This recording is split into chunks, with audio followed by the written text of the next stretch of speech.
is at sea. Never have I ever serviced a filthy blackguard on my lovely ship. If the Brown King still drew breath, I tell you, having this Banon aboard would be an affront to the Lord of Saltonscale. Him and his kind have hung, drawn and courted too many of ours. I don't rightly trust him. Not at all. Me thinks Lily is fixing to have her way with that damn blackguard. Well, I tell you, not if I have anything to say about it. Look at me. Never thought I'd see the day when old Whalem were to be the prudish grandfather. Yet here we are. Damn conscience will be the death of me.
Prodigal returns. Have you brought with you a weapon to free us? The Ravenous One has only grown more hungry since you left us, and I fear your efforts may be too little, too late. Kitava has all but destroyed us here, and our poor departed Utula's cultists have taken hold of the city.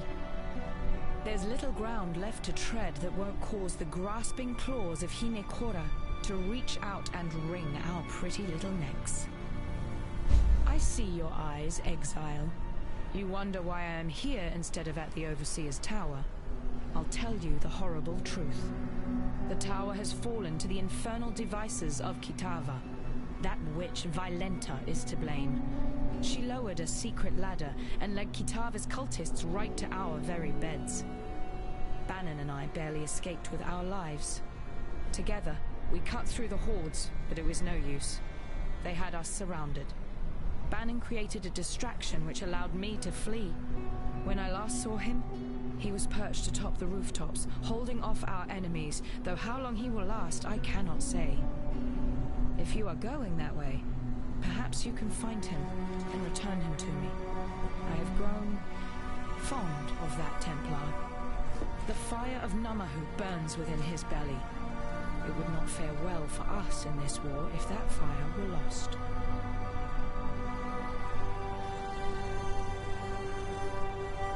I believe Violenta was not of sound mind. At night, we often heard her cry out in sleep, fearing unseen things. I wanted to toss her out on the streets, let the beasts of this fallen city tend to her madness. But Banon refused to leave behind one of his own. Would that he had listened to me. Violenta thought that if she gave us up to Kitava, the Ravenous One would look kindly upon her. Well, look upon her he did. But what he saw and what she became is the thing of nightmares.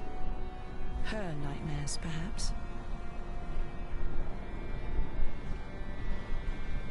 In another life, perhaps Lily and I would have sailed the oceans together. I enjoy her presence and the conversation she brings. She has a call for adventure, coupled with a kind of optimism I rarely see. I hope that once all of this settles down, we might remain friends. I don't quite enjoy Whalem as much as I do his granddaughter, but Lily favors him, and so I will too. Unless he does something truly horrid that forces me to revoke my opinion. A dark angel on your shoulder, perhaps? In another time, the presence of this god would trouble me, perhaps even frighten me. But in these days, I cannot afford the sensation of surprise. If he's helped you this far, as you say, then one might expect he will help you all the way to the bitter end, and that is good enough for me.